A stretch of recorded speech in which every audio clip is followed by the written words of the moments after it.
Hi folks, it's Evil here from Thundermist Lure Company. Welcome to today's episode of Thundermist Fishing Tips. So glad to see you. I'm out here fishing the Niagara River, and as you saw, I had to cast sideways there. I've got some obstructions. I'm fishing boatless today, but we got a tree over above us. I got a tree here beside me, so I've got a little bit of obstacles here to overcome, but I'm still able to cast, which is good, and the water levels keep changing.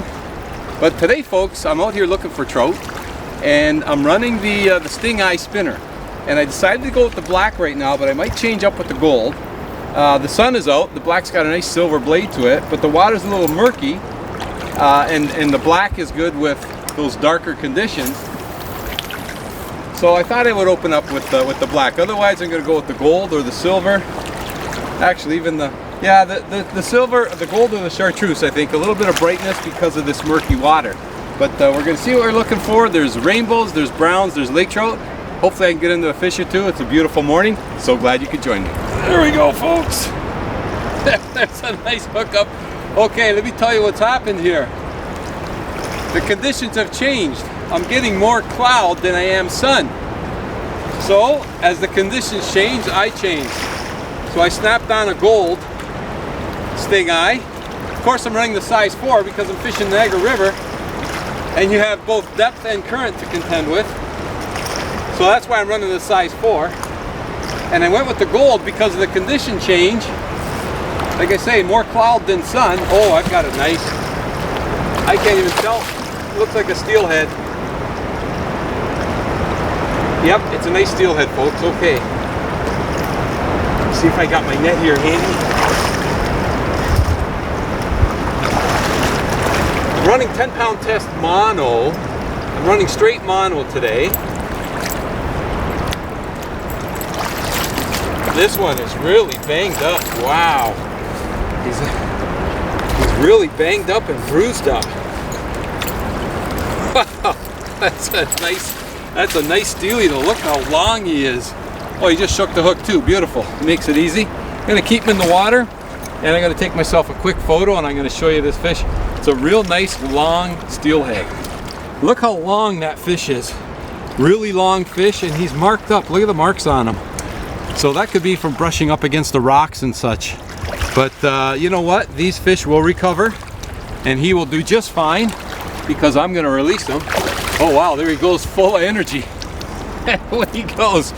Oh, now I got to get my lure out of the net. But switching tactics as the conditions change, you need to change too. So glad I went and put the gold on. If the sun comes out more again, I'll switch up again. I'll keep switching as the conditions change, but right now I'm off to a great start. Okay, so that was a great start. Now, as I mentioned, because of these obstructions, the other thing I'm doing, I only have about 6 inches of line to my lure, which gives me a lot more control when I'm casting as opposed to having a lot of line hanging behind. And the other thing I'm doing with this murky water, I'm slowing the retrieve down. You don't need the receive. Clearer water, faster retrieve. Slower water, or murky water, slower retrieve. Even a little slow roll, that's all you got to do to trigger a bite. And with these stingeyes, what I like is the blade gives off both flash and vibration. And the vibration, more so today than the flash, is needed due to the water conditions. So, and then of course that great big eyeball which attracts the hits. And the other thing I like is the hook is located right at the eyeball. The fish will tend to strike the head first. So as opposed to a fish biting the blade of the stingeye, they go after the big eyeball, and that's where the hook is. So it's a great advantage. And the monofilament, I'm running 10-pound mono with a 7.5-foot rod. And if you're running mono, keep the mono fresh. If it's a year-old line, change it, because it doesn't age very well and it loses its strength.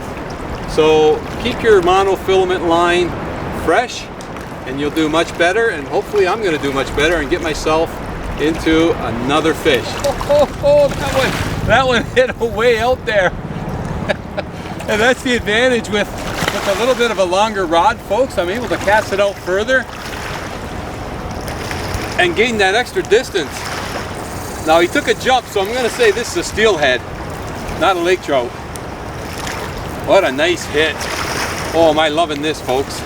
Now I don't know, is it the cloud cover that all of a sudden fired these fish up, or the change in lures? But whatever it is, it's working for me today. Oh, that's a dandy. Oh yeah. That's a beauty. That's a beautiful steelhead. Oh, nice color. This one is a lot nicer than that last one. This one is just gorgeous.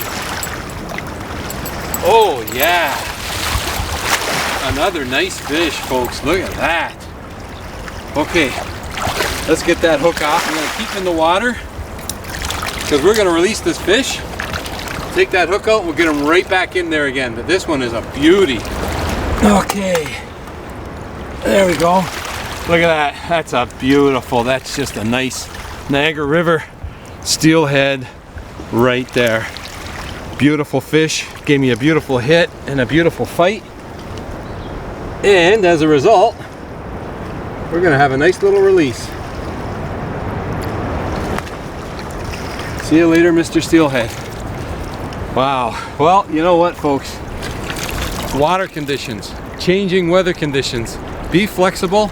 Change as conditions change. You'll have yourself a good day. I'm having a great day. I want to thank you ever so much for joining me on today's episode of Thundermist Fishing Tips. And as always, folks, until next time, good luck and good fishing.